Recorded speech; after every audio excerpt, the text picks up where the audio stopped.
Hello, fellow targeted American. A while back, I had an experience with this guy prior to going to this school called Lake Sumter Community College. And this guy came with a woman, and anytime I showed up at this gas station to fill up my car prior to going to the school, he would show up and he would be like, once you go inside the gas station, to the right was an area where you could fill in your lotto numbers, and there was these areas where there were slips. So the exact moment I would walk in, he would go, and as I'm walking to get a soda, he would follow me and do the same crap.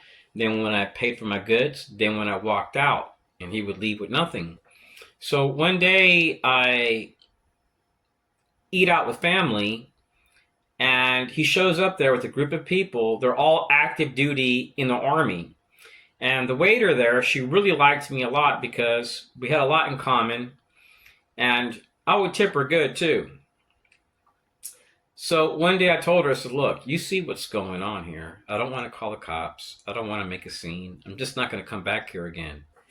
But I want a favor from you. And I want you to give me the receipts for this group right here, because she was serving them alcohol and food. So I walked to get these people's tax. They're active duty in the Army. I have the video. I have all the information. So this guy that came with this woman in a red car showed up at a school called Lake Sumter Community College, where I ate with my family.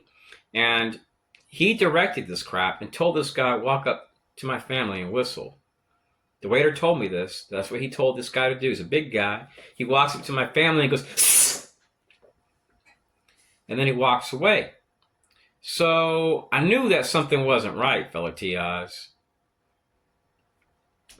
The waiter came immediately and said, look, you want to sit somewhere else? I'm like, nah, this is going to be our last time coming here. So I walked up there to get the bill because she was taking too long to get the bill. She was swamped with customers. And this guy confronts me again. I'm like, look, man, I'm just here with my family eating. Leave me alone. And then he backs off. And while he's sitting down, he brandishes a gun. So the next day, I go to Lake Sumter Community College. And let me go back. Prior to going there, I went to this place, and these two red cars show up. And they had these stickers on their car. It said Florida Sheriff's Association. So when I go to the school, they park right next to my car. And anytime I went there, they would show up seconds upon arrival. Sometimes I would drive from Orlando and I'd pull in there, and then the same car which was behind me, all the way from the downtown area, is parking right next to me. The person would exit the car, whistle one time, they would get back in their car, and then drive off and leave. It just didn't make no sense. The videos show people that are active duty in the Army, shows people wearing black suits, shows people wearing black suits, driving black SUVs, bringing elderly people. So one day I drive to St. Petersburg, and I take a relative to go to the beach. There's no beach here in Orlando. So when we arrive, we notice this car, black SUV pulls up, and this lady is just staring intensely at us. So while I'm sunbathing, I look back, and she's just staring at us. So the exact moment I get back to my car, she drives off. And I go to a Mexican restaurant. Guess where she goes? To the same place. Then I notice a fleet of cars comes in. And while I'm eating, this guy turns his head all the way around, and he's chewing on his taco salad, and his mouth is wide open. And then he goes, and little pieces of spit came out of his mouth and food particles. Well, the waiter there told the guy, he said, you're done.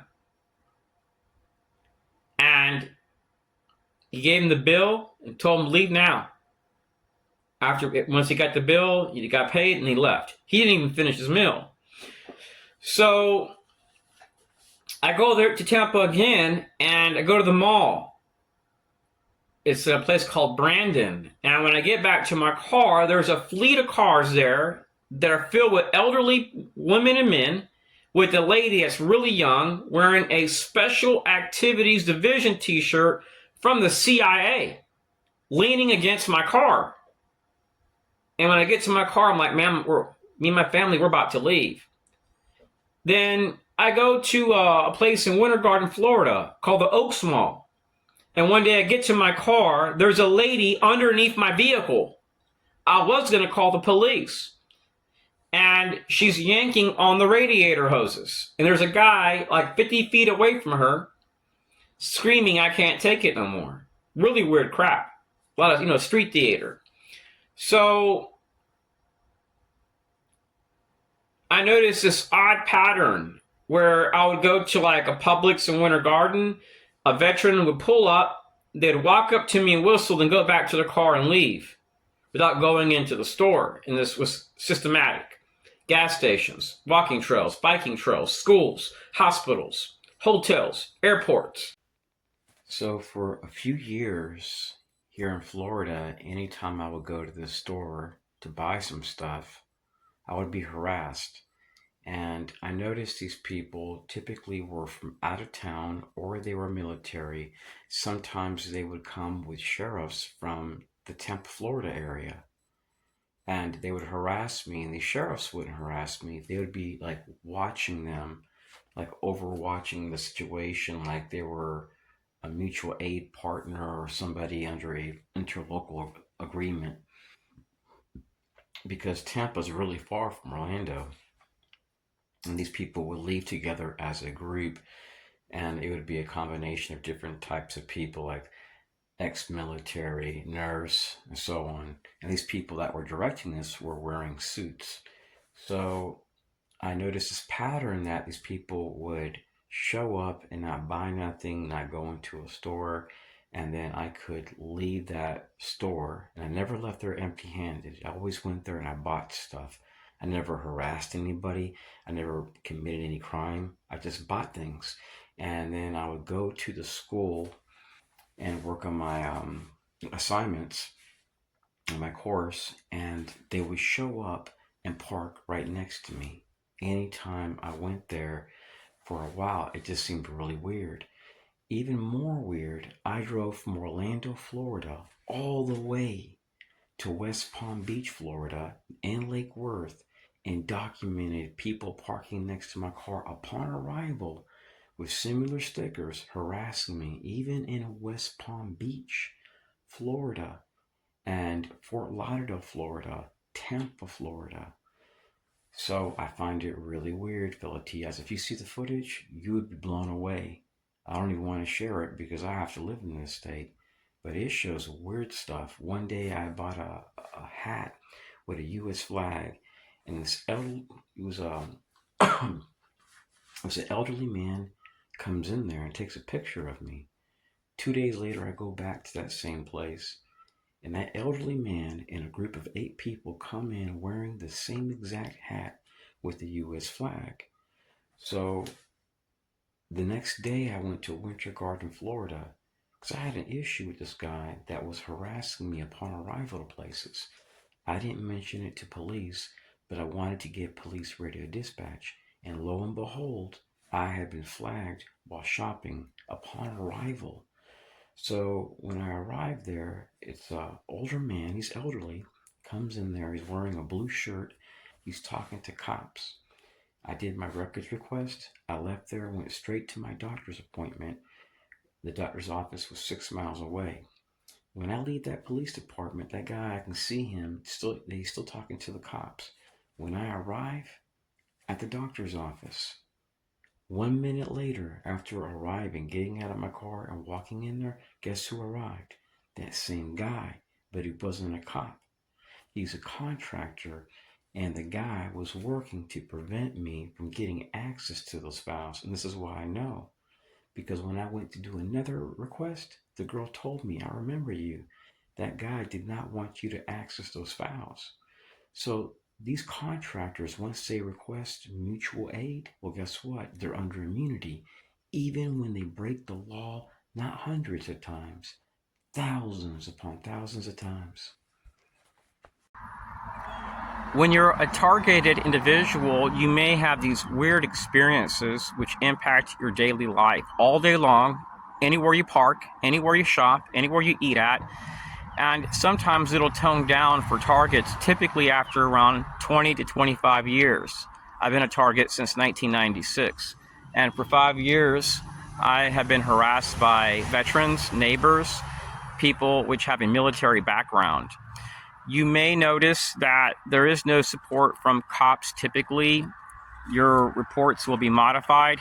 Do not go to a fusion center by yourself. Take your pastor, your wife, your child, a witness, somebody, and be recording discreetly if you seek to file a report, because fusion centers are backdoors for the CIA and FBI. So that way you can't file a Privacy Act request and amend any fraudulent reports, which the FBI is known to do. It's a very common practice within the FBI. Also, be very leery of sheriff's associations. In every single state I've lived in, I've experienced encounters with sheriffs, cops, neighbors, block watch groups, block watch captains. In every single state I've been slandered, and there's no way to counter this slander, and the people won't tell me typically who's behind it. A lot of these people that are utilized, you may see, are typically women, elderly people.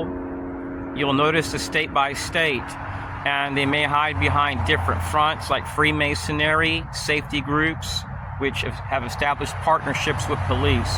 Don't be surprised if you have neighbors taking pictures of your place, walking up to you, whistling, and going right back into their house. They may exit their homes once they see you, walk right up to you and whistle and go right back into their homes. You may experience this upon arrival at gas stations. I've documented this. It's typically always due to stingray technology. It's a strategy utilized by your CIA. Your FBI also likes to harass people. They harass people in stores. There are reports of people committing suicide over this because the harassment can be that bad. Never go that route, fellow TIs. Also, don't harm these people. These are people that typically are getting paid by the government. These high-risk operations are based on mobbing, and they may secretly utilize FEMA resources. These activities currently occur in U.S. schools and in our stores, and they are store managers, churches, religious groups that are being recruited. And I'm a Christian. It's sad that some of these groups will pass down information which the FBI states is the truth, and it gets passed down to DHS, and that information reaches block watch captains and sheriffs. And you may be relentlessly harassed by public works like select members, utility groups, parks and recreation. So when you try to find relief, they actually work to destroy those loopholes which would provide relief. Anyone being targeted should be going into nature to heal, to meditate and pray. And they don't even want you to enjoy being in nature. You can be eating with family and be harassed every single time. You can drive from Orlando, Florida to Tampa and be harassed while eating every single time. They will also tap into emergency management resources. They did this to me in Lake Worth, Florida about a year ago, and they did it more than one time. And they'll go into stores and harass you and then flag you as being some type of problem when you're just eating food.